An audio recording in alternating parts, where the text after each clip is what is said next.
പേര് ശ്രീരഞ്ജിനി ഹരിദേവ്. ഞാൻ കരുനാഗപ്പള്ളിയിൽ നിന്നാണ് വരുന്നത്. എൻ്റെ സാക്ഷ്യം എന്ന് പറയുന്നത്, ഞാൻ ടീച്ചറായിരുന്നു. തെലങ്കാനയിലാണ്. ഒരു 7 വർഷം അവിടെ ജോലി ചെയ്യുമായിരുന്നു.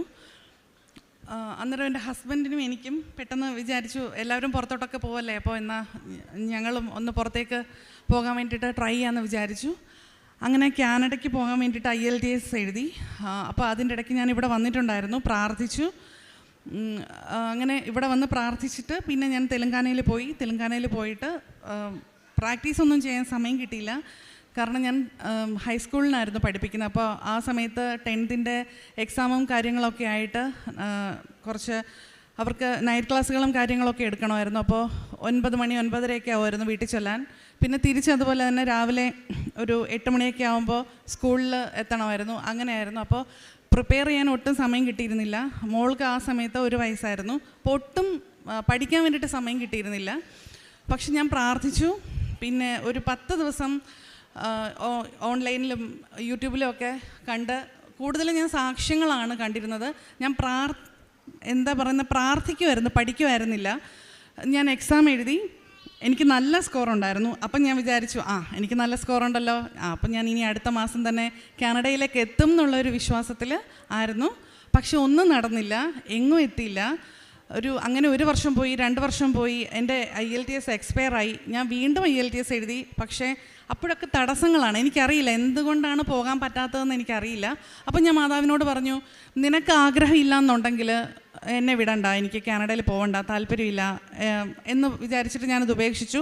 അപ്പം ഞാൻ വീണ്ടും 2ാമത് പ്രഗ്നൻ്റായി. പിന്നെ പ്രഗ്നൻസി കാര്യങ്ങളൊക്കെ ആയിട്ട് ഞാനത് കംപ്ലീറ്റ്ലി വിട്ടു.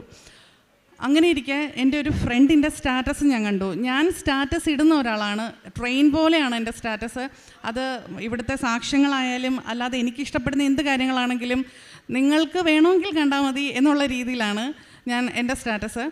അപ്പോൾ ഞാൻ ആരുടെയും സ്റ്റാറ്റസ് അങ്ങനെ കാണാറില്ല. പക്ഷേ അപ്രതീക്ഷിതമായിട്ട് എൻ്റെ ഒരു ഫ്രണ്ടിൻ്റെ സ്റ്റാറ്റസ് കണ്ടു. അപ്പോൾ എനിക്ക് മനസ്സിലായി ഇത് ഏതോ പുറം രാജ്യമാണെന്ന് മനസ്സിലായി. അപ്പോൾ ഞാൻ അതിനെ മെസ്സേജ് അയച്ചു, എവിടെയാണെന്ന് ചോദിച്ചപ്പോൾ പറഞ്ഞു ഞാൻ UK പറഞ്ഞു. എങ്ങനെ എത്തിയെന്ന് ചോദിച്ചപ്പോൾ പറഞ്ഞു ഞാൻ സ്റ്റുഡൻറ്റ് വിസയിലാണ് വന്നത്, നിനക്കും എന്തുകൊണ്ട് അങ്ങനെ ശ്രമിച്ചുകൂടാന്ന് ചോദിച്ചപ്പോൾ ഞാൻ പറഞ്ഞു എനിക്ക് ഓൾറെഡി 32 വയസ്സായി, ഞാൻ ഇനി സ്റ്റുഡൻ്റായിട്ടൊക്കെ ഇവിടെ ഹൈസ്കൂളിനും ഹയർ സെക്കൻഡറി ഒക്കെ പഠിപ്പിച്ചിട്ട് എങ്ങനെയാണെന്ന് ചോദിച്ചപ്പോൾ പറഞ്ഞു അപ്പം ഞാനും നിന്നെ പോലെ ടീച്ചറല്ലേ, ഞാൻ വന്നില്ലേ എന്ന് ചോദിച്ചു. അപ്പോൾ എനിക്കൊരു ധൈര്യമായി, പ്രോസസ്സിങ്ങും കാര്യങ്ങളൊക്കെ പറഞ്ഞു തന്നു. അപ്പം ഞാൻ പെട്ടെന്ന് മുട്ടുകുത്തിയിട്ട് മാതാവിനോട് പറഞ്ഞു, UK എന്ന് പറഞ്ഞൊരു സ്ഥലം എൻ്റെ സ്വപ്നത്തിലോ അല്ലെങ്കിൽ എൻ്റെ എക്സ്പെക്റ്റേഷനിലോ ഒന്നും ഉണ്ടാകാത്ത ഒരു സ്ഥലമാണ്. ഞാനവിടെ പോയി എന്താ ചെയ്യേണ്ടതെന്നും എനിക്കറിയില്ല. ശരി, ഇത് നീയായിട്ട് എനിക്ക് കാണിച്ചു തന്നതാണെന്ന് ഞാൻ വിശ്വസിക്കുന്നു. ശരി, ഞാൻ ഹസ്ബൻഡിനോട് പറയാമെന്ന് വിചാരിച്ചു. അടുത്ത ദിവസം എൻ്റെ ഹസ്ബൻഡ് കർണാടകയിലാണ് ജോലി ചെയ്യുന്നത്, ഞാൻ തെലങ്കാനയിലും. അദ്ദേഹം മന്ത്ലി വൺസ് ആണ് വരുന്നത്. അപ്പോൾ അന്ന് അദ്ദേഹം വിളിച്ചിട്ട് പറഞ്ഞു, അതായത് അദ്ദേഹത്തിൻ്റെ ഫ്രണ്ടിൻ്റെ വൈഫ് UK പോയി, ഫ്രണ്ടിൻ്റെ വൈഫ് UK പോയി എന്ന് പറഞ്ഞപ്പോൾ ഞാൻ പറഞ്ഞു എൻ്റെ ഫ്രണ്ടും പോയി. അപ്പോൾ അങ്ങനെ ഭയങ്കര ഒരു കോയിൻസിഡൻ്റ് ആയി. അവിടെ തുടങ്ങി ഞങ്ങളുടെ പ്രോസസ്സിങ്ങും കാര്യങ്ങളുമൊക്കെ. പ്രാർത്ഥിച്ചുകൊണ്ട് തുടങ്ങി, മുട്ടുകുത്തി തുടങ്ങി, പ്രത്യക്ഷീകരണ പ്രാർത്ഥന കണ്ടിന്യൂസ് ചൊല്ലാൻ തുടങ്ങി. എത്ര വട്ടം എന്ന് ചോദിച്ചാൽ എനിക്കറിയില്ല. പ്രത്യക്ഷീകരണ പ്രാർത്ഥന എത്രയോ ചൊല്ലി. അതിനൊന്നും കണക്കില്ല, സത്യം പറഞ്ഞാൽ കണക്കില്ലാത്ത പ്രാർത്ഥനയായിരുന്നു, മുട്ടുകുത്തി. അപ്പോൾ എനിക്ക് 2 മക്കളാണ്. എൻ്റെ മോന് 1 വയസ്സായിട്ടില്ല ആ സമയത്ത്. അവന് 4 മാസം 5 മാസം ആ പ്രായമാണ്. അവനെ കയ്യിൽ വെച്ചുകൊണ്ട് അവനെ ഫീഡ് ചെയ്തുകൊണ്ട് പ്രാർത്ഥിച്ചു. പിള്ളേരുടെ പേപ്പർ കറക്റ്റ് ചെയ്തുകൊണ്ട് പ്രാർത്ഥിച്ചു. എപ്പോഴും മുറിയിലൊക്കെ എനിക്ക് എവിടെയൊക്കെ വചനങ്ങൾ ഒട്ടിക്കാമോ അതെല്ലാം വചനങ്ങൾ ഒട്ടിച്ച്, കാണുന്നിടത്തെല്ലാം അടുക്കളയിലും എവിടെയാണെങ്കിലും ഞാൻ ഈവൻ എൻ്റെ സ്കൂളിൽ കബോർഡ് തുറക്കുമ്പോൾ എന്തെങ്കിലും ഒരു വചനം കാണാൻ വേണ്ടിയിട്ട് അവിടെ എല്ലാം വചനം ഒട്ടിച്ച് പ്രാർത്ഥിക്കാൻ തുടങ്ങി. അപ്പോൾ സ്കൂളിലെ ടീച്ചേഴ്സിനൊക്കെ ബ്രേക്ക് കിട്ടുന്ന സമയത്ത് ഞാൻ എവിടെയെങ്കിലും മാറിയിരുന്ന് പ്രാർത്ഥിക്കുമ്പോൾ അവർക്കൊക്കെ അത്ഭുതമായിരുന്നു, നീ എന്താ ചെയ്യുന്നത്? അപ്പോൾ ഞാൻ പ്രാർത്ഥിക്കുവാണെന്ന് പറഞ്ഞു. തെലങ്കാനയാണ്, അവിടെ എല്ലാം കൂടുതലും ഹിന്ദുസും മുസ്ലിംസുമാണ്. അപ്പോൾ ഇങ്ങനെ മുട്ടുകുത്തിയിരുന്ന് പ്രാർത്ഥിക്കുക, അവർക്ക് നമ്മളോട് ബഹുമാനമാണ്. പക്ഷേ അത് നമ്മൾ അത്രയ്ക്ക് പ്രോത്സാഹിപ്പിക്കാത്തൊരു ഇതാണ്. എന്നിട്ടും എനിക്ക് അവിടെ എല്ലാം മാതാവ് പ്രാർത്ഥിക്കാനുള്ള ഒരു സ്ഥലവും കാര്യങ്ങളും ഒരുക്കി തന്നു. ഞാൻ വീണ്ടും IELTS എഴുതി, വീണ്ടും നല്ല മാർക്കുണ്ടായിരുന്നു. എന്താ പറ്റിയെന്ന് വെച്ചാൽ എൻ്റെ ഹസ്ബൻഡിൻ്റെ ഫ്രണ്ടിൻ്റെ വൈഫ് പോയ ഏജൻസി വഴി കണക്റ്റായി, എല്ലാ കാര്യങ്ങളും സ്മൂത്തായി, എല്ലാ കാര്യങ്ങളും വളരെ പെട്ടെന്നായിരുന്നു, എല്ലാം പ്രാർത്ഥിച്ചിട്ടാണ്. അപ്പോൾ എനിക്ക് മാതാവ് ഇങ്ങനെ സ്വപ്നത്തിൽ വരും, ഞാനപ്പോൾ ഹസ്ബൻഡിനോട് പറയുമ്പോൾ ഇങ്ങനെ ആദ്യം ഇങ്ങനെ വിശ്വസിക്കത്തില്ല. നിനക്ക് തോന്നുമായിരിക്കും, നിൻ്റെ മനസ്സിൽ എപ്പോഴും ഇങ്ങനെ നീ ഇത് തന്നെ ചിന്തിച്ചുകൊണ്ട് നടക്കുന്നതുകൊണ്ട് നിനക്ക് മാതാവ് വരുന്നതായിട്ട് തോന്നുമായിരിക്കും. പക്ഷെ അല്ല, എനിക്ക് എൻ്റെ അടുത്ത് മാതാവ് വന്ന് എന്തൊക്കെയോ സംസാരിക്കും. അതൊക്കെ ഒരാഴ്ച കഴിയുമ്പോൾ 2 ആഴ്ച കഴിയുമ്പോൾ അത് അതുപോലെ തന്നെ നടക്കും. അങ്ങനെ എല്ലാം കഴിഞ്ഞു. അപ്പോൾ എൻ്റെ ആദ്യത്തെ നിയോഗം എന്ന് പറയുന്നത് 2021 ഡിസംബർ 25 ക്രിസ്മസ് എനിക്ക് UK ആഘോഷിക്കണം. എനിക്കവിടെ കാലുകുത്തണം. എങ്ങനെയാണെന്നൊന്നും എനിക്കറിയില്ല, പക്ഷേ എനിക്കവിടെ ക്രിസ്മസ് ആഘോഷിക്കണം. എനിക്കവിടെ മാസ് കൂടണം, അവിടുത്തെ പള്ളിയിൽ പോകണം. ഇംഗ്ലീഷ് മാസമോ മലയാളം മാസമോ എനിക്കറിയില്ല. അങ്ങനെ പ്രാർത്ഥിച്ചു. അത്ഭുതമെന്ന് അല്ല, അതിനപ്പുറം എന്തെങ്കിലും ഒരു വാക്കുണ്ടെങ്കിൽ പറയട്ടെ. എൻ്റെ ടിക്കറ്റും കാര്യങ്ങളും ഒക്കെ പറയുകയാണെങ്കിൽ ഡിസംബർ 24 എന്നുള്ള ഡേറ്റിനാണ് വന്നത്. ഞാൻ ഡേറ്റ് ഇട്ട് പ്രാർത്ഥിച്ചതാണ്. അപ്പോൾ കറക്റ്റ് ഡിസംബർ 23-ാം തീയതി ഞാൻ വണ്ടി കയറി. 24-ാം തീയതി UK എൻ്റെ ഇമിഗ്രേഷൻ ക്ലിയർ ചെയ്തിട്ട് ഞാൻ സമയം നോക്കുമ്പോൾ ഡിസംബർ 25-ാം തീയതി 12:02 എന്നാണ് കാണിക്കുന്നത്. അപ്പോൾ ക്രിസ്മസ് ആണ്. ഞാനവിടെ കാലുകുത്തി. അപ്പം ഞാൻ അവിടെ മുട്ടുകുത്തിയിട്ട് ആ ഇമിഗ്രേഷൻ എൻ്റെ ആ പെട്ടിയും കാര്യങ്ങളും ഒക്കെ ഉണ്ട്, അത് ക്ലിയർ ചെയ്തിട്ട് ഞാൻ അവിടെ മുട്ടുകുത്തിയിട്ട് ഞാൻ കരയുവാണോ ചിരിക്കുവാണോ എന്ന് എനിക്കറിയില്ല. ഞാൻ UK ഞാൻ ഒറ്റയ്ക്കാണ്. ഞാൻ ഫ്ലൈറ്റിൽ ഓടി നടന്ന് ഛർദ്ദിക്കുമായിരുന്നു. ഞാൻ ബസ്സിൽ ഒക്കെ പോയാൽ എനിക്ക് കൂടുതൽ ഛർദ്ദിക്കുന്ന ഒരാളാണ്. ഞാൻ ഒറ്റയ്ക്ക് ഭയങ്കര പേടിയാണ്. അങ്ങനെയുള്ള ഞാൻ ഓടി നടന്ന് ഫ്ലൈറ്റിൽ ഛർദ്ദിക്കുവാണ്. ആൾക്കാരൊക്കെ നോക്കുവാണ്. അത്രയും ധൈര്യം എനിക്ക് തന്നു. ഞാൻ ഒറ്റയ്ക്ക് അവിടെ എത്തി. എന്നെ മാതാവ് എത്തിച്ചു എന്ന് വേണം പറയാൻ.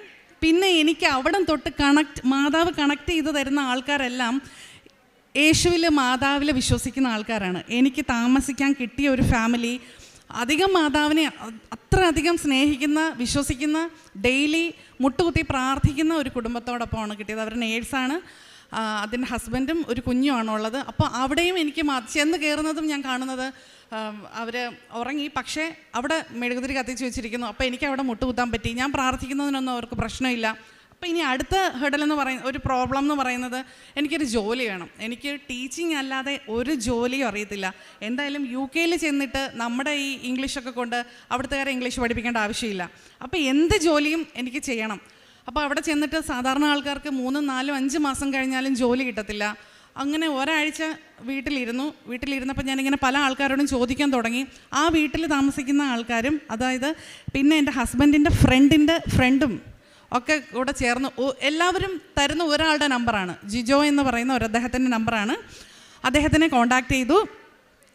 അപ്പോൾ ശരി, ഇത് കെയർ ഹോമിലേക്ക് ആൾക്കാരെ വിടുന്ന ഏജൻസിയാണെന്ന് പറഞ്ഞു. എനിക്ക് ഒരു ഐഡിയ ഇല്ല. പക്ഷെ ഞാൻ പോയി. 1-2 കെയർ ഹോമിൽ ആദ്യത്തെ 1-2 ഷാഡോ ഷിഫ്റ്റ് കഴിഞ്ഞു. എനിക്കൊന്നും മനസ്സിലായില്ല. അപ്പോൾ എന്നോട് അദ്ദേഹം ചോദിച്ചു, നീ എല്ലാം പഠിച്ചോ? ഞാൻ എല്ലാം പഠിച്ചു എന്ന് പറഞ്ഞു. പക്ഷെ എനിക്കൊന്നും അറിയത്തില്ല. എന്തോ ഒരു വിശ്വാസത്തിൽ എല്ലാം ഓക്കെ എന്ന് പറഞ്ഞു. അടുത്ത ദിവസം തൊട്ട് ഷിഫ്റ്റിന് വിടാൻ തുടങ്ങി. ഞാൻ പെട്ടു.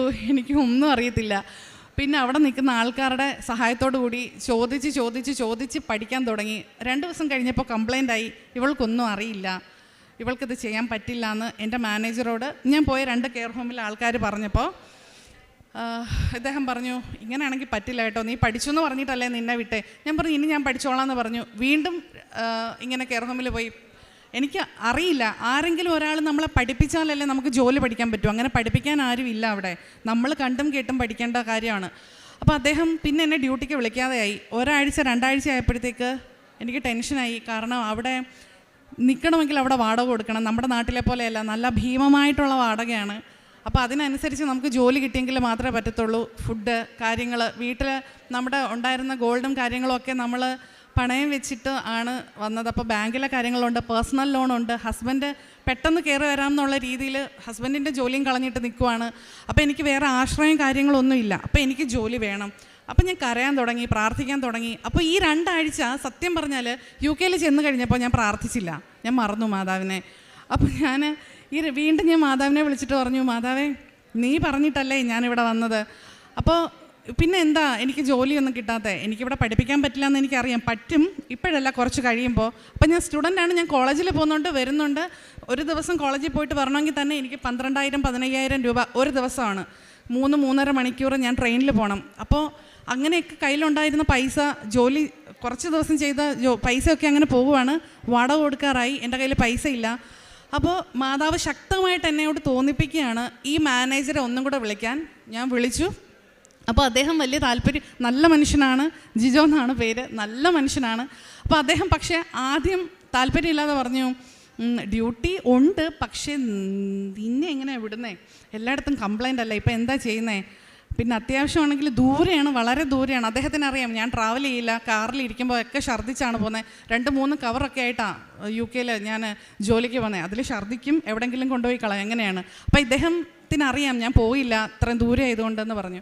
അപ്പോൾ ഇദ്ദേഹം പറഞ്ഞു, ദൂരെയാണ്, നിനക്ക് തനിയെ പോകാമെങ്കിൽ പൊയ്ക്കോ, ഞാൻ ടാക്സി ഒന്നും വിടില്ല, സ്വന്തം കാശിൽ പോകണം, അത് ഹാഫ് ഡേ ആണെന്ന് പറഞ്ഞു. ഹാഫ് ഡേ എന്ന് പറഞ്ഞാൽ രാവിലെ 8 മണി തൊട്ട് ഉച്ചയ്ക്ക് 2 മണി വരെ. എൻ്റെ കയ്യിൽ കാശില്ല ടാക്സിക്ക് കൊടുക്കാൻ. പക്ഷെ ഞാൻ പറഞ്ഞു ഞാൻ പോകാമെന്ന് പറഞ്ഞു. പൈസ ഇല്ല, ഡ്രൈവർക്ക് എങ്ങനെ കാശ് കൊടുക്കുമെന്ന് എനിക്കറിയത്തില്ല, ഞാൻ പോകാമെന്ന് പറഞ്ഞു. മാതാവ് പറഞ്ഞു, നീ പോകുമെന്ന് പറയുന്നത് പോലെ എനിക്ക് ഫീൽ ചെയ്യുന്നത്. ഞാൻ പ്രാർത്ഥിച്ചു, പ്രത്യക്ഷീകരണ പ്രാർത്ഥന കുത്തി ചൊല്ലി ഫ്രഷായിട്ട് വന്നപ്പോഴത്തേക്ക് ടാക്സി വന്നു, ഞാൻ കയറി. അപ്പോൾ ഇദ്ദേഹം മലയാളിയാണ്, ഇദ്ദേഹവും ക്രിസ്ത്യാനിയാണ്. ഇവിടെ വന്ന കാര്യങ്ങളും മാതാവിനോടുള്ള പ്രാർത്ഥനയും കാര്യങ്ങളും അദ്ദേഹം പറയുന്നുണ്ട്.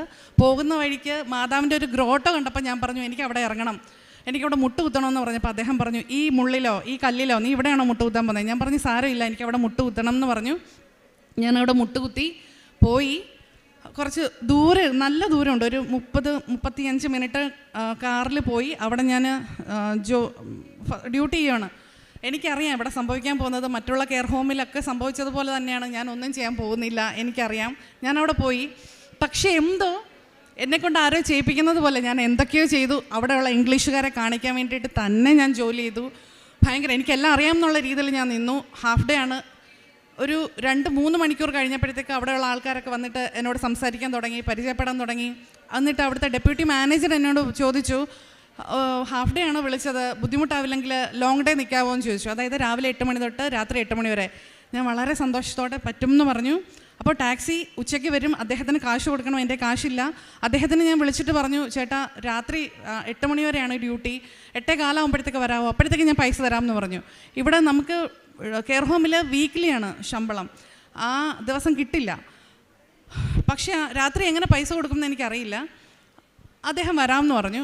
ഒരു 6 മണിയായപ്പോൾ അവിടുത്തെ ഡെപ്യൂട്ടി മാനേജർ വീണ്ടും വന്നിട്ട് ചോദിച്ചു, നിനക്ക് നാളെയും കൂടി വരാൻ പറ്റുമോ, നിൻ്റെ ഏജൻസിയിൽ നിന്ന് വേറെ ആരും വേണ്ട, നീ തന്നെ മതി എന്ന് പറഞ്ഞു.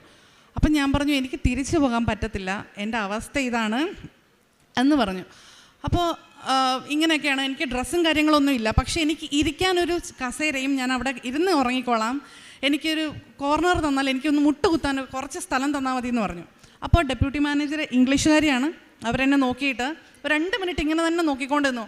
അപ്പോൾ പെട്ടെന്ന് എനിക്ക് ഓർമ്മ വന്നു, 2 ആഴ്ച മുമ്പ് ഞാൻ സ്വപ്നം കണ്ടിരുന്നു, ഒരു സ്ത്രീ എൻ്റെ അടുത്ത് വരുന്നതായിട്ടും എനിക്കെന്തോ തരുന്നതായിട്ടും ഞാൻ സ്വപ്നം കണ്ടിരുന്നു. അതെന്താണെന്ന് എനിക്ക് അപ്പം ഞാൻ മറന്നു വരുന്നു. അപ്പം എനിക്ക് പെട്ടെന്ന് എന്തോ സംഭവിക്കാൻ പോവാണെന്ന് തോന്നി. ഇവർ പോയി തിരിച്ചൊരു 10 മിനിറ്റ് കഴിഞ്ഞ് വന്നിട്ട് എൻ്റെ കയ്യിലൊരു കീ കൊണ്ട് തന്നിട്ട് പറഞ്ഞു, ഇത് നിൻ്റെ റൂമിൻ്റെ കീ ആണ്, ഇവിടെ നിനക്ക് നിൽക്കാം, ഇവിടെ നിന്ന് നിനക്ക് ജോലി ചെയ്യാമെന്ന് പറഞ്ഞു. എനിക്കത് എങ്ങനെയാണ് പറയേണ്ടതെന്ന് അറിയത്തില്ല. ജോലി ഇല്ലാതിരുന്ന ഞാൻ ഹാഫ് ഡേ തെണ്ടി മേടിച്ച ഷിഫ്റ്റ്, ആ ഹാഫ് ഡേ പിന്നെ ഫുൾ ഡേ ആയി, അടുത്ത ദിവസത്തേക്കുള്ള ഷിഫ്റ്റായി. ഇപ്പം വേണ്ട അവിടെ നിന്ന് ജോലി ചെയ്യാം എന്നുള്ള രീതിയിൽ എനിക്ക് ഒരു കീ കൊണ്ട് തരുവാണ്, എല്ലാ സൗകര്യങ്ങളോടും കൂടി, ഫുഡും കാര്യങ്ങളൊക്കെ ഉണ്ട്. അവിടെ നിന്നു ഞാൻ ഒരു ദിവസം പോലും ഷിഫ്റ്റ് ഇല്ലാത്ത ഞാൻ അവിടെ നിന്ന് അവരെന്നെ പഠിപ്പിക്കാൻ തുടങ്ങി ഓരോ കാര്യങ്ങൾ, ഹോയിസ്റ്റ് ചെയ്യുന്നത്. അവർക്കതൊന്നും എന്നെ പഠിപ്പിക്കേണ്ട ആവശ്യമില്ല. അപ്പോഴത്തേക്ക് എനിക്ക് വെക്കേഷനായി. അപ്പോൾ എനിക്ക് 4 ദിവസം ജോലി ചെയ്യാം. ഇവർക്ക് അറിയില്ല ഞാൻ സ്റ്റുഡൻ്റ് ആണെന്ന് അറിയില്ല. കാരണം അവിടുത്തെ റൂൾ അനുസരിച്ച് സ്റ്റുഡൻസിന് 20 മണിക്കൂർ മാത്രമേ ജോലി ചെയ്യാൻ പറ്റൂ. വെക്കേഷൻ ആണെങ്കിൽ 4 ദിവസവും ഞാൻ ജോലി ചെയ്യാൻ തുടങ്ങി. അപ്പോൾ എപ്പോഴും ഒരു സാഹചര്യത്തിൽ എനിക്ക് ഞാൻ എന്നോട് അമ്മ പറയുകയാണ്, നീ അവരോട് പറയും നീ സ്റ്റുഡൻ്റ് ആണെന്ന് എന്ന് പറയുകയാണ്. അപ്പോൾ എൻ്റെ കെയർ ഹോമിലെ ആൾക്കാരൊക്കെ പറയുന്നുണ്ട്, നീ പറയരുത്, നീ സ്റ്റുഡൻ്റ് ആണെന്ന് പറയരുത്, കാരണം പറഞ്ഞു കഴിഞ്ഞാൽ പോലീസിൽ ഏൽപ്പിക്കും, നീ പോകും, പിടിയിലാവും, നിനക്ക് നാട്ടിൽ പോകേണ്ടി വരും എന്നൊക്കെ ഇവർ പറയുന്നുണ്ട്. പക്ഷേ എന്തോ ഞാൻ ഒരു ദിവസം രാത്രിയിൽ ഈ ഡെപ്യൂട്ടി മാനേജർ ഡ്യൂട്ടി കഴിഞ്ഞിട്ട് പോകാൻ നേരത്തെ അവരുടെ കയ്യിൽ പിടിച്ചിട്ട് പറഞ്ഞു, എനിക്ക് നിങ്ങളോട് സംസാരിക്കണം. എന്താണെന്ന് ചോദിച്ചു. വന്നിരുന്നു. അപ്പം ഞാൻ പറഞ്ഞു ഞാൻ സ്റ്റുഡൻ്റ് ആണ് എന്ന് പറഞ്ഞപ്പോൾ ഇവരുടെ മുഖം മൊത്തത്തിൽ മാറി. നീ പറഞ്ഞില്ലല്ലോ. ഞാൻ പറഞ്ഞു ഞാൻ കള്ളം പറഞ്ഞതല്ല, എനിക്ക് വെക്കേഷനാണ്, അപ്പോൾ എനിക്ക് 4 ദിവസം ജോലി ചെയ്യാൻ പറ്റും. അപ്പം ഞാൻ 4 ദിവസം അല്ല ജോലി ചെയ്യുന്നത്, അതിൽ കൂടുതലും ഉള്ള ഷിഫ്റ്റല്ല എടുക്കാം. അങ്ങനെയാണ്, കാരണം എനിക്ക് ജോലി പഠിക്കണം, എനിക്കവിടെ നിൽക്കണം. അതിനിടയ്ക്ക് എൻ്റെ ഹസ്ബൻഡ് വന്നിട്ട് ഞങ്ങൾ വേറൊരു സ്ഥലത്തേക്ക് താമസമൊക്കെ മാറി. അതൊക്കെ പെട്ടെന്ന് ഇതിൻ്റെ ഇടയ്ക്ക് സംഭവിക്കുന്നുണ്ട്. അപ്പോൾ ശരിയെന്ന് പറഞ്ഞു. അപ്പോൾ എൻ്റെ അടുത്ത് മാതാവ് പറയാണ് ഈ ഉള്ളിലിരുന്ന്, നീ വിസ ചോദിക്കുക. അപ്പം ഞാൻ മാതാവിനോട് പറയാണ്, ഞാൻ സ്റ്റുഡൻ്റ് അല്ലേ, ഞാൻ എങ്ങനെയാണ് ഇവരോട് വിസ ചോദിക്കുന്നത്? ഞാൻ വന്നിട്ട് 3 മാസം പോലും ആയില്ല, ഞാൻ എങ്ങനെയാണ് ഇവരോട് വിസ ചോദിക്കുന്നത്? അപ്പം മാതാവ് പറയണം, നീ ചോദിക്കുക. അപ്പം ഇവർ ചോദിച്ചു, എന്തെങ്കിലും പറയാനുണ്ടോ? ഞാൻ പറഞ്ഞു, ഇവിടെ എനിക്ക് വിസ കിട്ടാൻ വല്ല വഴിയുണ്ടോ? അപ്പോൾ ഇവർ, ഒന്നാമത് സ്റ്റുഡൻറ്റ്, കള്ളം പറഞ്ഞിട്ട് ഇവിടെ കള്ളം പറഞ്ഞതല്ല, അവരോട് പറയാതെ ഇവിടെ ജോലി ചെയ്യുകയാണ്. എന്നിട്ടിപ്പോൾ അത് പറഞ്ഞിട്ട് ഇനി ഞാൻ വിസയും കൂടി തരണം എന്ന് പറഞ്ഞാൽ, അപ്പോൾ അവർ പറഞ്ഞു, എനിക്കൊന്നും ചെയ്യാൻ പറ്റില്ല, നാളെ മാനേജർ വരുമ്പോൾ ഞാൻ സംസാരിക്കാമെന്ന് പറഞ്ഞു. മാനേജർ വന്നു, ഇവർ സംസാരിച്ചു. അപ്പോൾ ഞാൻ ഇവരുടെ പുറത്ത് നടക്കുകയാണ്, എന്തായി. അപ്പോൾ വൈകുന്നേരം ആയപ്പോൾ മാനേജർ എന്നെ കണ്ടിട്ട് പറഞ്ഞു, പറ്റില്ല, കാരണം ഓൾറെഡി 45 പേര് വെയിറ്റിംഗ് ലിസ്റ്റിലാണ്, അതുകൊണ്ട് നിനക്ക് പറ്റില്ല എന്ന് പറഞ്ഞു. പിന്നെ നീ സ്റ്റുഡൻ്റ് അല്ലേ എന്ന് പറഞ്ഞു. അപ്പം ഞാൻ മാതാവിനോട് തിരിഞ്ഞ് നിന്നിട്ട് ഓക്കെ എന്ന് പറഞ്ഞിട്ട് ഞാൻ തിരിച്ച് നിന്നിട്ട് പറഞ്ഞു, സംസാരിക്കുകയാണ് മാതാവിനോട്, നീ പറഞ്ഞിട്ടല്ലേ ഞാൻ അവരോട് വിസ ചോദിച്ചത്, ഞാൻ വിസ ആഗ്രഹിച്ചിട്ടില്ല, ഞാൻ ജസ്റ്റ് കഴിഞ്ഞു പോകാൻ വേണ്ടിയിട്ടുള്ള ഒരു ജോലി മാത്രമേ ആഗ്രഹിച്ചുള്ളൂ, എൻ്റെ കോഴ്സ് കഴിഞ്ഞിട്ട് എനിക്ക് ഏതെങ്കിലും സ്കൂളിൽ കയറണം എന്നാണ് വിചാരിച്ചത്, നീ പറഞ്ഞിട്ടല്ലേ ഞാൻ ഈ വിസ ചോദിച്ചേ എന്ന് പറഞ്ഞിട്ട് പറഞ്ഞു. ഞാനങ്ങ് പോയി. അപ്പോൾ ഡെപ്യൂട്ടി മാനേജർ തിരിച്ചു വന്നിട്ട് പറഞ്ഞു, അയാൾ അങ്ങനെയൊക്കെ പറയും, പക്ഷേ എനിക്ക് നിന്നെ വേണം, ഞാൻ അതുകൊണ്ട് നിനക്ക് വേണ്ടിയിട്ട് മെയിൽ അയക്കാൻ പോവാണെന്ന്. അപ്പോൾ എനിക്കത് വിശ്വസിക്കാൻ പറ്റിയില്ല. ഒന്നുമല്ലാത്ത എന്നെ, വെറും പൂജ്യമായിട്ടുള്ള എന്നെ വേറെ ആർക്കൊക്കെയോ വേണം എന്ന് പറഞ്ഞിട്ട് എനിക്ക് വേണ്ടിയിട്ട് ഇവർ റെക്കമെൻഡ് ചെയ്യാൻ പോവാണെന്ന്. അത് മാതാവ് എനിക്ക് വേണ്ടിയിട്ട് റെക്കമെൻഡ് ചെയ്യിപ്പിക്കുന്ന പോലെ അങ്ങനെ ഇവർ മെയിൽ അയക്കാൻ തുടങ്ങി. പക്ഷേ മാനേജറും എനിക്ക് വേണ്ടിയിട്ട് മെയിൽ അയക്കാൻ തുടങ്ങി. 1 മാസം കഴിഞ്ഞപ്പോൾ മാനേജർ വിളിച്ചിട്ട് പറഞ്ഞു, നിന്നെ അറസ്റ്റ് ചെയ്യാൻ ഇപ്പോൾ പോലീസ് വരികയാണെന്ന്. ഞാൻ പേടിച്ചു. ഞാൻ എന്താ തെറ്റ് ചെയ്തതെന്ന് ചോദിച്ചപ്പോൾ പറഞ്ഞു, വെറുതെ പറഞ്ഞാണ്, നിൻ്റെ വിസ അപ്രൂവ് ആയിട്ടുണ്ട്, നിനക്ക് വിസ തരാൻ ഇവിടെ ഉള്ള ഞങ്ങളുടെ ഉന്നത ഉദ്യോഗസ്ഥർ റെഡിയാണ്, എങ്ങനെ സംഭവിച്ചു എന്നറിയില്ല, പക്ഷേ അവർ ഓക്കെ പറഞ്ഞു എന്ന് പറഞ്ഞു. എനിക്ക് വിശ്വസിക്കാൻ പറ്റിയില്ല. ഞാൻ ഈ സമയങ്ങളൊക്കെയും ഞാൻ പ്രത്യക്ഷീകരണ പ്രാർത്ഥന ചൊല്ലുന്നുണ്ട്, മുട്ടുകുത്തുന്നുണ്ട്. ഞങ്ങൾ ഹിന്ദുക്കളാണ്, പക്ഷേ ഞാൻ 5 വർഷം ഞാൻ ക്രിസ്ത്യൻ സ്കൂളിലാണ് പഠിച്ചത്. അപ്പോൾ എനിക്ക് ആ ഒരു സ്പാർക്ക് അവിടെ നിന്നേ കിട്ടിയതാണ്, എൻ്റെ 1ാം ക്ലാസ് തൊട്ട് കിട്ടിയതാണ്. ഞാൻ പള്ളിയിൽ പോകും, മുട്ടുകുത്തും. അപ്പോൾ എൻ്റെ ഹസ്ബൻഡിനും എൻ്റെ അച്ഛനും അമ്മയ്ക്കും ഒന്നും ഒരു പ്രശ്നമില്ല. കല്യാണം കഴിച്ചതിന് ശേഷം ഞാൻ ഈ മെഴുകുതിരിയും പ്രാർത്ഥനയൊക്കെ ആയിട്ടിരിക്കുമ്പോൾ ഹസ്ബൻഡിനെ വിളിച്ചിട്ട്, ഹസ്ബൻഡിനെ ഇഷ്ടമാണ് പ്രാർത്ഥിക്കാൻ, ഞങ്ങൾ 2 പേരും കൂടിയാണ് പ്രാർത്ഥിക്കുന്നത്. അങ്ങനെ എന്താ പറ്റിയെന്ന് ചോദിച്ചാൽ അവർ പറഞ്ഞു, അടുത്ത ദിവസം ഇൻ്റർവ്യൂവിന് വരാൻ പറഞ്ഞു. ശരി പറഞ്ഞു. ഞാൻ വീട്ടിൽ പോവാണ്. അപ്പോൾ പോകാൻ നേരത്ത് ഡെപ്യൂട്ടി മാനേജർ കുറച്ച് പേപ്പർ കൊണ്ട് തന്നിട്ട് പറഞ്ഞു, ഈ ക്വസ്റ്റ്യൻസ് ഒക്കെയാണ് നാളെ ചോദിക്കുന്നത്, ഇത് മാത്രം പഠിച്ചിട്ട് വന്നാൽ മതിയെന്ന്. ഞാൻ പറഞ്ഞു, ചീറ്റിംഗ് അല്ലേ, എനിക്ക് ഇങ്ങനെ പഠിക്കേണ്ടെന്ന് പറഞ്ഞപ്പോൾ അവർ പറഞ്ഞു, ഒരു ചീറ്റിങ്ങും ഇല്ല, ഇത് കിട്ടാൻ വലിയ ബുദ്ധിമുട്ടാണ്, നിനക്ക് ഫ്രീ വിസയാണ് കിട്ടാൻ പോകുന്നത്. സത്യമാണ്, എൻ്റെ കൂടെയുള്ള ആൾക്കാരും എനിക്ക് പരിചയമുള്ള ആൾക്കാരും അല്ലേ 12-15 ലക്ഷം കൊടുത്ത് എടുത്ത വിസയാണ് എനിക്ക് ഫ്രീ ആയിട്ട് മാതാവ് കയ്യിൽ വെച്ച് തരാൻ പോകുന്നത്. എനിക്ക് 15 ലക്ഷമൊന്നും എനിക്ക് സ്വപ്നം കാണാൻ പോലും പറ്റില്ല. 15 ലക്ഷം കൊടുത്തിട്ട് ഒരു വിസ വാങ്ങിക്കുക എന്ന് പറഞ്ഞാൽ എനിക്ക് പറ്റില്ല. ഓൾറെഡി ഞാൻ സ്റ്റുഡൻ്റായിട്ട് പോയപ്പോൾ ഒരു 25 ലക്ഷം രൂപ ആയിട്ടുണ്ട് മൊത്തത്തിൽ, എല്ലാം കൂടി ഹസ്ബൻഡ് വന്നതും. ഇനി ഒരു 15 ലക്ഷം കൂടി ഞാൻ താങ്ങൂല. ആ സമയത്താണ് ഈ ഫ്രീ വിസ എനിക്ക് കിട്ടുന്നത്. അപ്പോൾ ശരി, ഞാനത് കാണാപ്പാടം പഠിച്ചു. അടുത്ത ദിവസം ഞാൻ പറഞ്ഞു, ഹസ്ബൻഡിനോട് പറഞ്ഞു, എൻ്റെ കൂടെ വരാമോ എന്ന് ചോദിച്ചപ്പോൾ പറഞ്ഞു, നീ പോയാൽ പോരെ, നിനക്കല്ലേ വിസ. ഞാൻ പറഞ്ഞു, പറ്റില്ല, നീയും കൂടി വാന്ന് പറഞ്ഞു.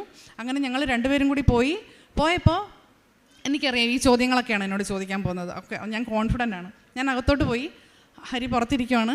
അപ്പോൾ എന്നോട് അവർ ആദ്യം ചോദിച്ചത്, നീ ഫുഡ് കഴിച്ചോ? ഞാൻ പറഞ്ഞു, കഴിച്ചു. നിനക്ക് ഈ ജോലി ചെയ്യാൻ ഇഷ്ടമാണോ? ഇഷ്ടമാണ്. നിനക്ക് ഈ ജോലിയെ പറ്റിയിട്ട് എന്താ അഭിപ്രായം? നീ ടീച്ചറല്ലേ, ഇതെങ്ങനെയുണ്ട്? ഞാൻ പറഞ്ഞു, ഇതൊരു ന്യൂ എക്സ്പീരിയൻസ് ആണ്, ഇത് എനിക്ക് എൻ്റെ അപ്പനെയും അമ്മയും നോക്കാൻ കിട്ടുന്ന ഒരു സാഹചര്യം പോലെയാണ്, എനിക്ക് അത്ര ഇഷ്ടമാണ് ഇവിടെ ഉള്ള ആൾക്കാരെ എന്ന് പറഞ്ഞപ്പം അദ്ദേഹം പറഞ്ഞു, ഇവിടെ ഉള്ള ആൾക്കാർക്കും നിന്നെ ഇഷ്ടമാണ്, അതുകൊണ്ടാണ് ഞങ്ങൾ നിന്നെ എടുക്കുന്നതെന്ന് പറഞ്ഞു. നീ ഒരു ക്വസ്റ്റ്യൻ പോലും എന്നോട് ചോദിച്ചില്ല, നീ സെലക്റ്റഡ് ആണെന്ന് പറഞ്ഞു. എന്നിട്ട് എന്നോട് ചോദിച്ചു, പുറത്തിരിക്കുന്ന ആരാ? ഞാൻ പറഞ്ഞു, ഞാൻ ഹസ്ബൻഡാണെന്ന് പറഞ്ഞു. അദ്ദേഹം പുറത്ത് വന്ന് നോക്കി, ഹരി അകത്തേക്ക് വിളിച്ചു. എന്നിട്ട് എന്താ പേര്, എന്താ ചെയ്യുന്നത്? അപ്പോൾ ഹരി പറഞ്ഞു, ഞാൻ ബാങ്കിലാണ് ജോലി ചെയ്തിരുന്നത്, ഇവിടെ എന്താ ചെയ്യുന്നതെന്ന് ചോദിച്ചപ്പോൾ പറഞ്ഞു, ഇവിടെ ഇപ്പോൾ ഒന്നും ചെയ്യുന്നില്ല, ഒരു പെട്രോൾ ഷെല്ലിൽ പോകുന്നു എന്ന് പറഞ്ഞു. അപ്പോൾ അദ്ദേഹം ചോദിക്കുവാണ്, വെറുതെ എൻ്റെ കൂടെ ഇൻ്റർവ്യൂ ജസ്റ്റ് എനിക്ക് കൂടെ വന്ന് എൻ്റെ ഹസ്ബൻഡിനോട് ചോദിക്കുവാണ്, നിനക്കും കൂടി ഈ ജോലി തരട്ടെ എന്ന്. അപ്പോൾ വീണ്ടും ഒരു വർക്ക് വിസ ചോദിച്ച എനിക്ക് വീണ്ടും 2ാമത്തെ വർക്ക് വിസ. അപ്പോൾ ഹസ്ബൻഡ് പറഞ്ഞു, വലിയ താല്പര്യമില്ലാത്ത പോലെ ഇരുന്നപ്പോൾ ഞാനിങ്ങനെ തലയാട്ടി, അപ്പോൾ 2 പേർക്ക് വർക്ക് വിസ കിട്ടില്ലേ, അപ്പോൾ അത്രയും പൈസ കിട്ടില്ലേ എന്ന് വിചാരിച്ചപ്പോൾ അദ്ദേഹം മാനേജർ പറഞ്ഞു, നിന്നോടല്ല ഇവനോടാണ് ചോദിച്ചതെന്ന് പറഞ്ഞു. അപ്പോൾ ഹരി പറഞ്ഞു, എനിക്ക് ഇഷ്ടമാണെന്ന്. അങ്ങനെ വിസ കിട്ടി. അപ്പം ഞാൻ പറഞ്ഞു ആർക്കെങ്കിലും ഒരാൾക്ക് വർക്ക് വിസ മതി, അപ്പോൾ ഒരാൾക്ക് ഡിപ്പെൻഡൻ്റ് ആവാം. അപ്പോൾ എൻ്റെ അത്യാഗ്രഹം ഹരിക്ക് വർക്ക് വിസ കിട്ടിയിട്ട് ഞാൻ വീണ്ടും പഠിക്കാം, ഞാൻ ടീച്ചറാവാം. അപ്പം പറഞ്ഞു നിനക്ക് വർക്ക് വിസ കിട്ടാൻ വേണ്ടിയിട്ടാണ്, നീ ഇവിടുന്ന് പോകാതിരിക്കാൻ വേണ്ടിയിട്ടാണ് നിൻ്റെ ഭർത്താവിന് ഞങ്ങൾ വർക്ക് വിസ കൊടുക്കുന്നത്. അങ്ങനെ ഞങ്ങൾ രണ്ടുപേരും വർക്ക് വിസയ്ക്ക് അപ്ലൈ ചെയ്തു. കൂടെയുള്ള ഒരു സുഹൃത്ത് ഒരു 12 ലക്ഷം കൊടുത്ത് വിസ എടുത്തു. അവൾക്ക് 2 ആഴ്ചയ്ക്കുള്ളിൽ വിസ കിട്ടിയെന്ന് പറഞ്ഞപ്പോൾ അപ്പോൾ എൻ്റെ ഹസ്ബൻഡ് പറഞ്ഞു അവർക്ക് 2 ആഴ്ചയ്ക്കുള്ളിൽ കിട്ടിയില്ലേ, നമുക്കും പെട്ടെന്ന് കിട്ടും എന്ന് പറഞ്ഞിട്ട് വിസയ്ക്ക് അപ്ലൈ ചെയ്തു. അപ്പോൾ ഞാൻ കോളേജിൽ പോകുന്നത് സ്റ്റോപ്പ് ചെയ്തു. കാരണം വിസയ്ക്ക് അപ്ലൈ ചെയ്തു, 2 ആഴ്ചയ്ക്കുള്ളിൽ വിസ വരും. 1 മാസം കഴിഞ്ഞു, 2 മാസം കഴിഞ്ഞു, 3 മാസം കഴിഞ്ഞു, 4 മാസം കഴിഞ്ഞു, വരുന്നില്ല, വിസ വരുന്നില്ല. ഭയങ്കര തടസ്സം. ഞാൻ പ്രാർത്ഥിക്കുന്നതിൽ എവിടെയോ ഞാനൊന്ന് ഡൗൺ ആയി എന്ന് എനിക്ക് മനസ്സിലായി.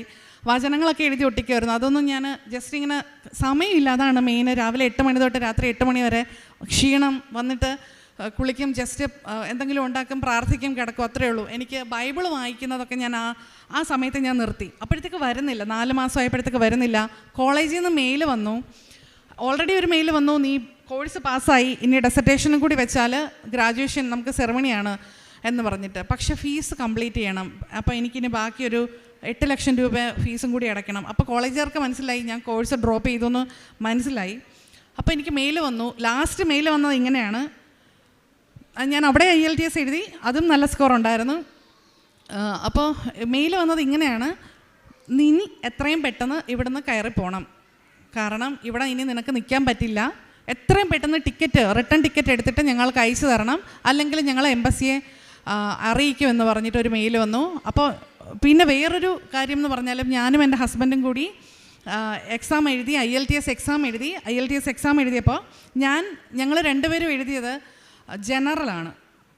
അപ്പോൾ ഹരിക്ക് വിസ വേണ്ടാത്തത് കൊണ്ട് ഹരി പറഞ്ഞു ഞാൻ തനിയെ വയ്ക്കാം, നീ ഒരു സോളിസിറ്ററെ വെച്ചിട്ട് ചെയ്യാൻ പറഞ്ഞു. അപ്പോൾ വക്കീൽ വഴി ചെയ്തപ്പോൾ അദ്ദേഹം പറഞ്ഞു ഈ IELTS അല്ല എഴുതേണ്ടത്, നീ എഴുതിയ IELTS മാറിപ്പോയി, വീണ്ടും IELTS എഴുതാൻ പറഞ്ഞു. ഞാൻ അങ്ങനെ അക്കാഡമിക് എഴുതി. അപ്പോൾ ഹരി എഴുതിയില്ല. ഹരി എഴുതാത്തത് കാരണം വിസ വേണ്ട, ഇത് തനിയെ റിജക്റ്റ് ആവുമെന്ന് വിചാരിച്ചിട്ട് ഹരി എഴുതിയില്ല. പക്ഷേ ഈ മാനേജറെ തൃപ്തിപ്പെടുത്താൻ വേണ്ടിയിട്ട് തനിയെ വിസ വെച്ചു, ഞാനും വിസയ്ക്ക് വെച്ചു. ഞങ്ങൾ രണ്ടുപേരും വെയിറ്റ് ചെയ്യണം. അപ്പോൾ ഒരാഴ്ച മുമ്പ് ഹരിയുടെ എംബസിയിൽ നിന്ന് മെയിൽ വരുവാണ്, ഹരിയുടെ വിസ എഴുതിയ എക്സാം മാറിപ്പോയി, ഇതല്ല 10 ദിവസത്തിനുള്ളിൽ പുതിയ IELTS എഴുതിയിട്ട് വെച്ചില്ല എന്നുണ്ടെങ്കിൽ ഹരിയുടെ വിസ കിട്ടില്ല എന്ന് പറഞ്ഞിട്ടൊരു മെയിൽ വന്നു. അപ്പോൾ അതിൻ്റെയോടൊപ്പം തന്നെ എൻ്റെയും മെയിൽ വന്നു കോളേജിൽ നിന്ന്, അതായത് എനിക്ക് കോളേജിൽ ഇനി പഠിക്കാൻ പറ്റില്ല, UK നിൽക്കാൻ പറ്റില്ല, പോകണം. അപ്പോൾ ഹരിക്ക് വിസ ഇല്ല, കാരണം എക്സാം എഴുതിയിട്ടില്ല. 10 ദിവസത്തിനുള്ളിൽ എക്സാം എഴുതി റിസൾട്ട് സബ്മിറ്റ് ചെയ്യുമെന്ന് പറഞ്ഞാൽ പോസിബിളായിട്ടുള്ള കാര്യമേ അല്ല. അപ്പം ഞാൻ പെട്ടെന്ന് മാതാവിനൊരു ലെറ്റർ എഴുതി. ഞാൻ ഇങ്ങനെ സാക്ഷ്യം കേട്ടപ്പോൾ എവിടെയോ കേട്ടു മാതാവിന് ആരൊക്കെയോ ലെറ്റർ എഴുതിയെന്ന്. ഞാനും ലെറ്റർ എഴുതി, കരഞ്ഞ് നിലവിളിച്ചുകൊണ്ട് ലെറ്റർ എഴുതിയിട്ട് പറഞ്ഞു പാപങ്ങളെല്ലാം ഇവിടെ ക്രിസ്ത്യൻസ് കുമ്പസരിക്കുമല്ലോ, അപ്പം ഞാനെങ്ങനെയാണ് കുമ്പസരിക്കുന്നതെന്ന് വെച്ചാൽ എല്ലാ ആഴ്ചയും ഞാനൊരു പേപ്പർ എടുത്തിട്ട് ഞാൻ മനസ്സിൽ ആലോചിച്ച്, അല്ലെങ്കിൽ ഇപ്പോൾ ആരെങ്കിലും പോകുമ്പോൾ ഒരു ചെറിയ ഷോർട്ട് ഡ്രസ് ഇട്ടുകൊണ്ട് പോകുമ്പോൾ ഇവർക്ക് നാണമില്ലേ എന്നൊക്കെ പറഞ്ഞിട്ട്, അതൊക്കെ ഒരു പാപമാണ്, എനിക്കറിയാം അതൊക്കെ പാപമാണെന്ന്. അപ്പോൾ അങ്ങനെയുള്ള കാര്യങ്ങളൊക്കെ ഞാൻ ചിന്തിക്കുന്ന കാര്യങ്ങളെല്ലാം, ആ മോശമായിട്ടുള്ള കാര്യങ്ങളെല്ലാം ഞാൻ എഴുതി അത് മാതാവിൻ്റെ മുമ്പിൽ വെച്ചിട്ട് അടുത്ത ദിവസം ഞാൻ കത്തിച്ച് കളയുക ചെയ്യുന്നത്. അതാണ് എൻ്റെ കുമ്പസാരം. അങ്ങനെയായിരുന്നു. അപ്പോൾ അത് എൻ്റെ മനസ്സിലുള്ള എല്ലാ കാര്യങ്ങളും ഞാൻ എഴുതി. ഞാൻ വീണ്ടും കുമ്പസരിച്ചു, വിശുദ്ധീകരിച്ചു. എന്നിട്ട് ഞാൻ പറഞ്ഞു എനിക്ക് കൃപാസനത്തിൽ വന്നിട്ട് സാക്ഷ്യം പറയുന്നതല്ല, അതിനുമൊക്കെ അപ്പുറം കാണുന്ന ആൾക്കാരോടെല്ലാം ജീവിതകാലം മുഴുവൻ എനിക്ക് സാക്ഷ്യം പറയാൻ പറ്റണം, നിന്നെ മഹത്വപ്പെടുത്താൻ പറ്റണം. ഇവിടെ വന്നിട്ട് കുറച്ച് ആൾക്കാരുടെ മുമ്പിൽ പറയുന്നതല്ല, എല്ലാവരുടെയും മുമ്പിൽ, ലോകത്തിൻ്റെ മുമ്പിൽ എനിക്ക് വിളിച്ച് പറയാൻ പറ്റണം, നീ കാരണമാണ് എനിക്ക് ഈ പൊസിഷനിൽ എത്താൻ പറ്റിയത് എന്നുള്ള രീതിയിൽ എനിക്ക് സാക്ഷ്യം പറയാൻ പറ്റണം, എന്നെ അങ്ങനെ ഉയർത്തണം എന്ന് പറഞ്ഞു. എന്നിട്ട് ഞാൻ ഡേറ്റ് ഇട്ട് പ്രാർത്ഥിച്ചു. എനിക്ക് 8-ാം തീയതി 8 എന്ന് പറയുന്ന ഒരു തീയതിയിൽ എനിക്ക് വിസ വരണം എന്ന് ഞാൻ പ്രാർത്ഥിച്ചു. എന്നിട്ട് എൻ്റെ ഹസ്ബൻഡ് വിശ്വസിക്കാൻ വേണ്ടിയിട്ട് 2 ആഴ്ച മുമ്പാണ് ഞാൻ ലെറ്റർ എഴുതിയത്. എന്നിട്ട് ഞാൻ പറഞ്ഞു ഞാൻ ഇങ്ങനെ 8 എന്നുള്ള ഒരു ഡേറ്റ് ഇട്ട് പ്രാർത്ഥിക്കുവാണ്, ഉറപ്പായിട്ടും വരും. അപ്പോൾ ഹരി പറഞ്ഞു എന്നാൽ ഞാൻ വിശ്വസിക്കാം. ഞാൻ ഈ ലെറ്റർ എഴുതി മടക്കി കൃപാസനം പത്രത്തിൽ വെച്ചിട്ട് മുട്ടുകുത്തി പ്രാർത്ഥിക്കാൻ തുടങ്ങി. 8-ാം തീയതി ആയി, രാവിലെ ആയി, വിസ വന്നിട്ടില്ല. അപ്പോൾ എനിക്ക് തിരിച്ച് വരേണ്ടി വരുന്ന ഒരവസ്ഥയാണ്, എന്താ ചെയ്യേണ്ടതെന്ന് അറിയത്തില്ല. അങ്ങനെ ഹരി പോയി. അപ്പം ഞാൻ ജോലിയുടെ ഇടയ്ക്ക് ഞാൻ പറഞ്ഞു 101 വട്ടം ഞാൻ പ്രത്യക്ഷീകരണ പ്രാർത്ഥന ചൊല്ലിയേക്കാം. ഇന്ന് വൈകിട്ട് 5 മണിക്ക് മുമ്പ് 101 വട്ടം പ്രത്യക്ഷീകരണ പ്രാർത്ഥന ഞാൻ ചൊല്ലാം. അതിന് മുമ്പ് എനിക്ക് ഈ 8 എന്നുള്ള തീയതി കഴിയുന്നതിന് മുമ്പ് എനിക്ക് വിസ വരണം എന്ന് പറഞ്ഞു. ഞാൻ 3 വട്ടം ചൊല്ലിയതേ ഉള്ളൂ, 3 വട്ടം. ഞാൻ താഴത്തെ ഫ്ലോറിലും എൻ്റെ ഹസ്ബൻഡ് മേളത്തെ ഫ്ലോറിലുമാണ്. ഞങ്ങൾക്ക് പരസ്പരം കാണാൻ പറ്റില്ല, ബ്രേക്ക് കഴിയാതെ അല്ലെങ്കിൽ ഡ്യൂട്ടി കഴിയാതെ കാണാൻ പറ്റില്ല. പക്ഷേ അപ്രതീക്ഷിതമായിട്ട് എൻ്റെ ഹസ്ബൻഡ് താഴേക്ക് വരുവാണ്, ഇങ്ങനെയൊക്കെ കാണിച്ചിട്ട് വരുവാണ്. ഞാൻ ചോദിച്ചു എന്താ? അപ്പോൾ പറഞ്ഞു നിൻ്റെ വിസ അപ്രൂവ് ആയി, ഇതേണ്ട മെയിൽ വന്നു എന്ന്. ഞാൻ കരയുമായിരുന്നു. ഞാൻ അവിടെ മുട്ടുകുത്തി ഞാൻ അലറി നിലവിളിച്ചു. അവിടുത്തെ ഇംഗ്ലീഷുകാർ നോക്കുമായിരിക്കും ഇവളെന്തായി ചെയ്യുന്നതെന്ന്. കാരണം അവർക്കറിയില്ല ഈ വിസ എന്ന് പറയുന്നത് എനിക്ക് എത്രത്തോളം ഇമ്പോർട്ടൻ്റ് ആണെന്ന് അവർക്കറിയില്ല. ഇത് മാതാവിൻ്റെ വിസയാണ്. അപ്പോൾ ഇനി ഹരിക്ക് വിസ കിട്ടിയില്ലെങ്കിലും കുഴപ്പമില്ല. അപ്പോൾ ഹരിക്ക് ഓൾറെഡി മെയിൽ വന്നു. 10 ദിവസത്തിനുള്ളിൽ ഹരി എക്സാം സബ്മിറ്റ് ചെയ്തില്ല എന്നുണ്ടെങ്കിൽ ഹരിക്ക് ആ വിസ ക്യാൻസലാകും. അപ്പോൾ ക്യാൻസൽ ആയിക്കോട്ടെ, കുഴപ്പമില്ല എന്നുള്ള രീതിയിലിരുന്നു. 2 ദിവസം കഴിഞ്ഞപ്പോൾ ഹരിക്ക് മെയിൽ വന്നു. ഹരി തെറ്റിച്ചെഴുതിയ എക്സാം റിജക്റ്റായി എന്ന് പറഞ്ഞ് മെയിൽ വന്ന വിസ അപ്രൂവായി എന്ന് പറഞ്ഞിട്ട് ഹരിക്ക് വിസ വന്നു. അത് ഭയങ്കര ഒരു അത്ഭുതമാണ്. ഒരിക്കലും UK എംബസിയിൽ വിസ റിജക്റ്റായി എന്ന് പറഞ്ഞ് വന്ന ഒരു മെയിൽ, എക്സാം തെറ്റായിട്ട് എഴുതി എന്ന് പറഞ്ഞ ഒരു എക്സാം ഒരിക്കലും വിസ കിട്ടില്ല. പക്ഷെ വിസ കിട്ടി. ഞങ്ങൾ 2 പേരും ഇപ്പോൾ ഇവിടെ വർക്ക് ചെയ്യുകയാണ്. അവിടെ ഒരു കുഴപ്പമില്ല, നല്ല ശമ്പളമുണ്ട്. ഞങ്ങൾ ചോദിക്കുന്നത് പോലെയാണ് ഡ്യൂട്ടി. ഞങ്ങൾക്ക് ചെയ്യാൻ പറ്റാത്ത അത്രയും ബുദ്ധിമുട്ടേ ഉള്ളൂ. നല്ല ഡ്യൂട്ടി, ഒരു കുഴപ്പമില്ല, ഫ്ലെക്സിബിളാണ് എല്ലാ കാര്യങ്ങളും. ഞങ്ങൾ എല്ലാ കാര്യങ്ങളും പഠിച്ചു. ഇപ്പോൾ എൻ്റെ ഏജൻസിയിലുള്ള ആൾക്കാർ ഞാൻ ട്രെയിൻ ചെയ്യുവാണ്. എന്നെ ട്രെയിൻ ചെയ്യാൻ ആരും ഉണ്ടായിരുന്നില്ല. പക്ഷേ എനിക്കിപ്പോൾ ആൾക്കാർക്ക് പറഞ്ഞു കൊടുക്കാൻ പറ്റും, ഇങ്ങനെയാണ് അങ്ങനെയാണെന്നൊക്കെ പറഞ്ഞിട്ട്. എനിക്കവിടെ ഒരു നല്ല സ്ഥാനം ദൈവം തന്നു, മാതാവ് തന്നു. എന്നിട്ട് ഇനി അടുത്ത കടമ്പ ഞങ്ങൾക്കൊരു വീട് വേണം. അത് ഞങ്ങൾക്ക് കാറൊന്നുമില്ല. അപ്പോൾ ഇപ്പം തൽക്കാലം കാറൊന്നും എടുക്കേണ്ടെന്നുള്ള ഒരു രീതിയിലിരുന്നു. അപ്പം ഞാൻ വീണ്ടും ഡേറ്റ് ഇട്ട് പ്രാർത്ഥിച്ചു. 8 എന്ന് പറയുന്ന ഡേറ്റ്. അപ്പോൾ ഈ അച്ഛൻ ഒരു ടോക്കിൽ പറഞ്ഞിട്ടുണ്ടായിരുന്നു, ഞാൻ 2/8 എന്നുള്ളൊരു തീയതി കാണുന്നുണ്ട്. അത് 2 ആണോ 8 ആണോ 28 ആണോ എന്ന് എനിക്കറിയില്ല എന്ന്. അപ്പോൾ ഈ ലെറ്റർ ഞാൻ മാതാവിന് എഴുതിയപ്പോൾ ഞാൻ 7 എന്നുള്ള ഡേറ്റാണ് ഫസ്റ്റ് ഇട്ടത്. അത് ഞാൻ അച്ഛൻ്റെ ടോക്ക് ഇട്ടിട്ട് ഞാൻ മാതാവെ അത് 7 എന്ന് തിരുത്തി ഞാൻ 8 ആക്കിയതാണ് കേട്ടോ. ആ 8 എന്നുള്ള തീയതി തന്നെ എനിക്ക് തന്നു. അടുത്ത ടാസ്ക് എനിക്കൊരു വീട് വേണം എന്നുള്ളതായിരുന്നു. അപ്പോൾ UK ഇപ്പോൾ ഇവിടെ ആരെങ്കിലുമൊക്കെ പോകുന്നുണ്ടെങ്കിൽ അറിയാം, നിങ്ങൾ ഏറ്റവും കൂടുതൽ പ്രയാസം അനുഭവിക്കാൻ പോകുന്നത് ഒരു വീട് കിട്ടുക എന്നുള്ളതിനെ പറ്റിയിട്ടാണ്. വീട് കിട്ടില്ല, വലിയ ബുദ്ധിമുട്ടാണ്. ഒരു റൂം പോലും കിട്ടില്ല, അത്രയ്ക്ക് ബുദ്ധിമുട്ടാണ്. പക്ഷെ ഞാൻ പ്രാർത്ഥിച്ചു, വിശ്വസിച്ചു, ഞാൻ പ്രാർത്ഥിച്ചു, മുട്ടുകുത്തി പ്രത്യക്ഷീകരണ പ്രാർത്ഥന ചൊല്ലി 33 ദിവസം മുടങ്ങാതെ 33 വട്ടം പ്രത്യക്ഷീകരണ പ്രാർത്ഥന ചൊല്ലാമെന്ന് ഞാൻ മാതാവിനോട് നേർന്നു. ഞാൻ ഈ ഡ്യൂട്ടിയൊക്കെ കഴിഞ്ഞിട്ട് വന്നിട്ട് അത്രയ്ക്കും നമ്മൾ ടയേർഡായിരിക്കും. എന്നിട്ടും പക്ഷെ ഞാനത് മുടങ്ങാതെ ഞാൻ ചൊല്ലി. എനിക്ക് എന്താ പറ്റിയെന്ന് വെച്ചാൽ 8 എന്നുള്ള തീയതിക്ക് ഒരു ഏജൻസി മുഖാന്തരം എനിക്ക് വീടിൻ്റെ താക്കോല് കിട്ടി. ഞാൻ ജോലി ചെയ്യുന്ന സ്ഥലത്തിന് വെറും 7 മിനിറ്റ് നടക്കാവുന്ന ദൂരത്തിൽ എനിക്കൊരു ഫ്ലാറ്റ് കിട്ടി. അത് അത്ഭുതമാണ്. കാരണം എൻ്റെ കൂടെയുള്ള ആൾക്കാരൊക്കെ വീട് നോക്കുകയാണ്, ഫ്ലാറ്റ് നോക്കുകയാണ്, ആർക്കും കിട്ടുന്നില്ല. പക്ഷേ എനിക്ക് കിട്ടി. അവിടെയുള്ള നേഴ്സുമാർ ചോദിക്കുകയാണ് നിനക്ക് എങ്ങനെ കിട്ടി?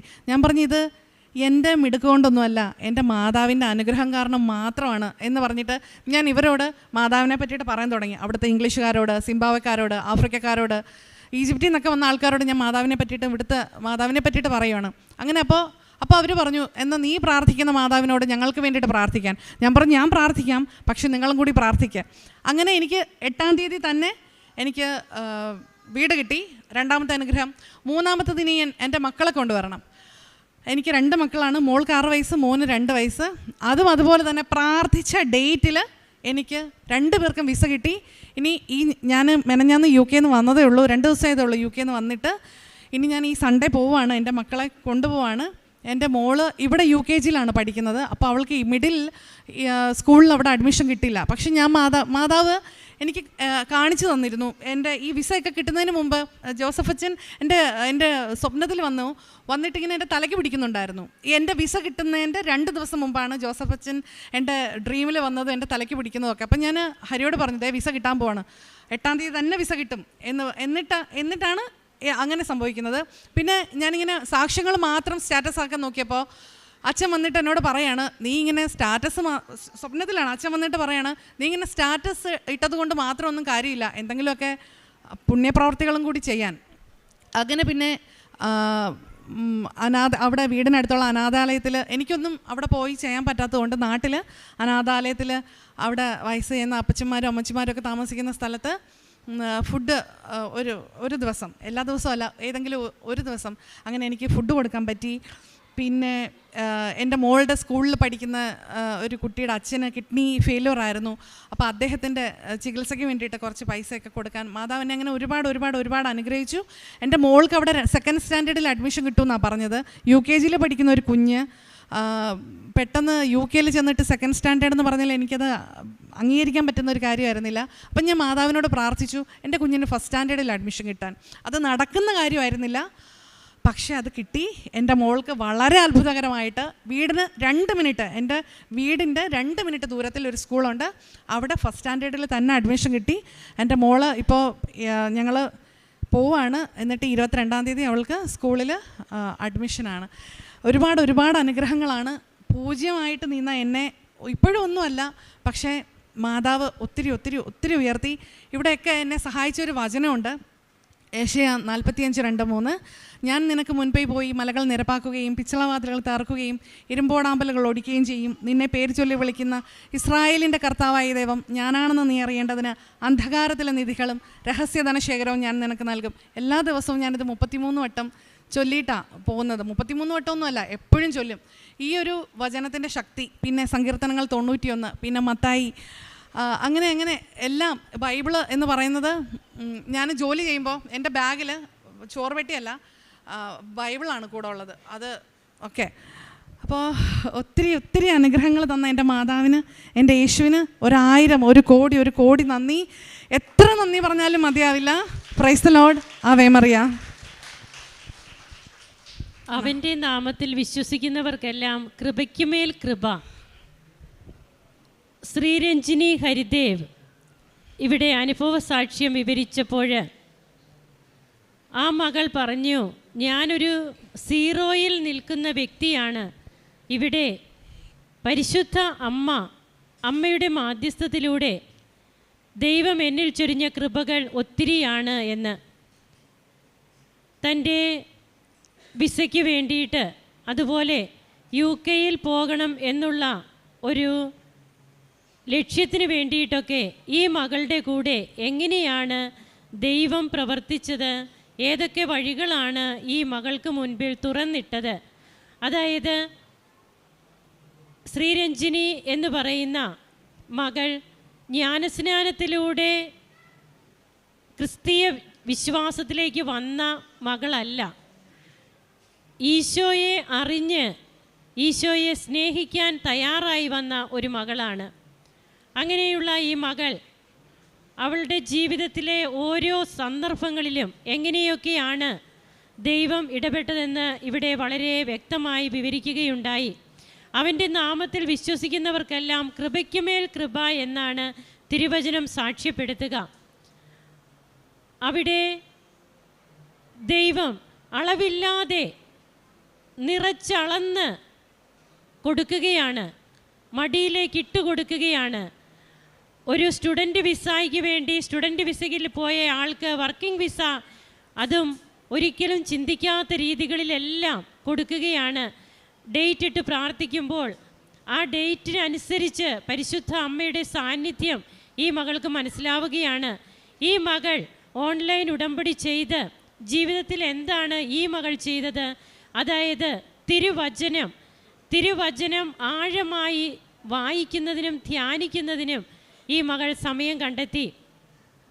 സ്കൂളിൽ പോയിരുന്നപ്പോൾ, കുട്ടികളെ ഇവിടെ പഠിപ്പിച്ചു കൊണ്ടിരുന്നപ്പോൾ, ആ സന്ദർഭങ്ങളിലെല്ലാം തനിക്ക് ആകുന്നത് പോലെ വചനങ്ങൾ എവിടെയും ഈ മകൾ എഴുതി വയ്ക്കുമായിരുന്നു എന്ന് പറഞ്ഞു. അതുപോലെ ഏത് സമയം കിട്ടിയാലും ഫ്രീ ടൈമൊക്കെ പ്രാർത്ഥിക്കുന്നതിന് വേണ്ടി സമയമെടുത്തു എന്ന് പറഞ്ഞു. അതുകൊണ്ട് ഉടമ്പടി ജീവിതം എന്ന് പറയുന്നത് അത് ഉടനടി നമുക്ക് പ്രതിഫലം തരുന്ന ഒരു ജീവിതമാണ്. എന്നാൽ ഉടമ്പടി ജീവിതത്തോട് നാം കാണിക്കേണ്ട പ്രതിബദ്ധത അതൊന്ന് മാത്രമാണ് ദൈവം ഇവിടെ ആഗ്രഹിക്കുക. വിശുദ്ധ കുമ്പസാരത്തെക്കുറിച്ച് ഈ മകൾ കേട്ടിട്ടുണ്ട്. വളരെ ചെറുപ്പം മുതൽ ക്രിസ്ത്യൻ സ്കൂളുകളിൽ പഠിച്ചതുകൊണ്ട്, ക്രിസ്ത്യൻ കൂട്ടുകാരുള്ളതുകൊണ്ട് ഈ മകൾക്ക് അതെല്ലാം നന്നായി അറിയാം. എന്നാൽ വിശുദ്ധ കുമ്പസാരം ഈ മകളോട് ആരും ചെയ്യണമെന്ന് പറഞ്ഞിട്ടില്ല. പക്ഷേ തൻ്റെ തന്നെ ബോധ്യത്തിൽ നിന്ന് ഈ മകൾ വിശുദ്ധ കുമ്പസാരം എങ്ങനെയാണ് നടത്തിക്കൊണ്ടിരുന്നതെന്ന് ഇവിടെ പറഞ്ഞു.